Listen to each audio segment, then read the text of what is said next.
कि रिकाउंटिंग मांगा जाता है। हमारा उम्मीदवार जैसे ही डाउन हुआ वो छोड़ के भाग गया, इसीलिए उसको हमने कहा कि भाई 2020 में रिकाउंटिंग हुआ, तुम जीत गया था, तो रिकाउंटिंग मांगता, भाग गया का है। अनिल कुमार क्या कहेंगे? अनिल कुमार तो डिमोरलाइज होकर के भाग गए थे, उन्हीं की तो गलती है, नहीं भागते, वो रिकाउंटिंग मांगते, रिकाउंटिंग मांगते। हर इलेक्शन में ऐसा होता है, जो डाउन करता है रिकाउंटिंग मांगता है। अरे ठीक है, मशीनरी में कहाँ कोई दोष है? न मशीनरी में दोष है, न पदाधिकारियों में दोष है, हमारे कार्यकर्ताओं में दोष है।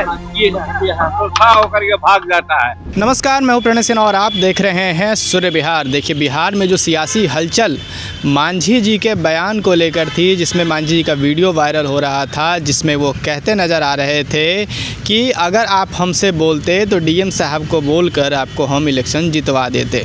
इस तरह का कुछ वीडियो था मांझी जी का जो वायरल हो रहा था। उस पर मांझी जी बाद में मीडिया के सामने आते हैं और क्या कुछ कहते हैं, आइए आपको सुनाते हैं। वायरल हो रहा है सर। हाँ, जिसमें आपने ये कहा है कि डीएम अभिषेक को फोन किया था, लोगों उन्होंने हमारे कैंडिडेट को जितवाया है। एक गलत वीडियो है। हमने आज यहाँ सुने होंगे इस इलेक्शन में भी हुआ तो 27 वोट से जीते हैं। एक रिकाउंटिंग हुआ, उसमें हमारे जदयू के कैंडिडेट हार गए। तो कहने का मतलब है कि रिकाउंटिंग मांगा जाता है। हमारा उम्मीदवार जैसे ही डाउन हुआ वो छोड़ के भाग गया, इसीलिए उसको हमने कहा कि भाई 2020 में रिकाउंटिंग हुआ, तुम जीत गया था, तो रिकाउंटिंग मांगता, भाग गया का है। तो उसी पर हमको अभिषेक सिंह का नाम जहाँ तक आता है, उस समय वही थे जो सक्षम पदाधिकारी थे और हम समझते हैं जस्टिस करने वाले थे। हमने मांगा कि भाई रिकाउंटिंग दीजिए, तो उन्होंने दे दिया। इस समय भी हम समझते हैं कि आकर कलेक्टर अच्छा था, हम लोग रिकाउंटिंग मांगते तो दे देते, और रिकाउंटिंग मांगते तो हो सकता था कि चुनाव हम लोग जीत जाते। जैसा कि देखे कि एक 27 वोट से जीता, एक 27 वोट से हारा, तो हम लोग भी जीत सकते थे। इसी बात की चर्चा हमने की। अनिल कुमार का में बोले हैं मांझी जी, ये तो हमको पता नहीं है। अब अनिल कुमार क्या कहेंगे? अनिल कुमार तो डिमोरलाइज होकर के भाग गए थे, उन्हीं की तो गलती है, नहीं भागते, वो रिकाउंटिंग मांगते, रिकाउंटिंग मांगते। हर इलेक्शन में ऐसा होता है, जो डाउन करता है रिकाउंटिंग मांगता है। हम भी जब 1990 में हारे थे 127 वोट से, तो इसी प्रकार से हम भी हट गए थे, रिकाउंटिंग नहीं मांगा था, हार गए। रिकाउंटिंग मांगते तो हो सकता था कि जीत जाते। आज हमारे राजमहल से जो एमपी थे हमारे एक वोट से जीते थे, 3 वोट से जीत रहे थे, तो रिकाउंटिंग मांगा गया था, तो फिर 1 वोट से तो भी जीत गए। रिकाउंटिंग मांगना चाहिए, और वहां पर जो पदाधिकारी का सवाल है, जो उचित पदाधिकारी होता है और जो ऑब्जर्वर होता है, वो रिकाउंटिंग मांगने पर दे देता है। तो हमारा कैंडिडेट रिकाउंटिंग नहीं मांगा, इसीलिए हमने कहा कि उस समय अभिषेक सिंह से हमने कहा था, तो और उस समय का ऑब्जर्वर से कहा था, तो उन्होंने रिकाउंटिंग दे दिया था और रिकाउंटिंग हुआ तो हम जीत गए थे।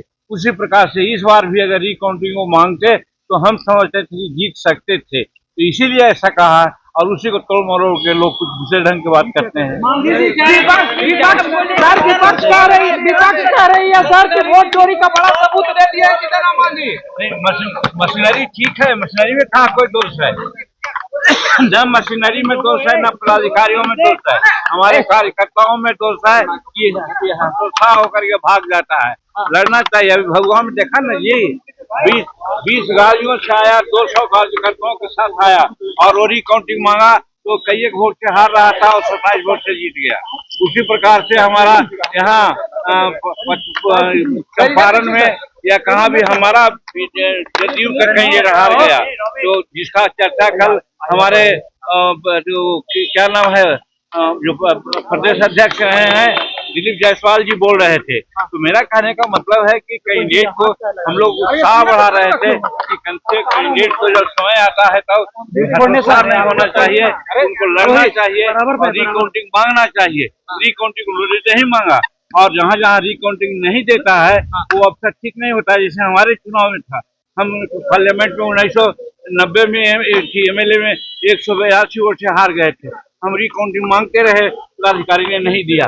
इसी बात की चर्चा हम कर रहे थे। सुना आपने कि मांझी जी का क्या कुछ कहना है। उन्होंने जो है इस पर जो है अपनी राय रखी है, अपनी प्रतिक्रिया दी है। अगर देखा जाए तो उन्हें अपनी प्रतिक्रिया दी है और इस पर जो है वो चीज़ें स्पष्ट की जो कि आपने वीडियो में सुना। बाकी क्या कुछ आपका कहना है, अपनी प्रतिक्रिया भी हमें कमेंट बॉक्स में ज़रूर दें। सूर्य बिहार पर बने रहें। मैं हूँ आपके साथ प्रणय सिन्हा। बहुत बहुत धन्यवाद।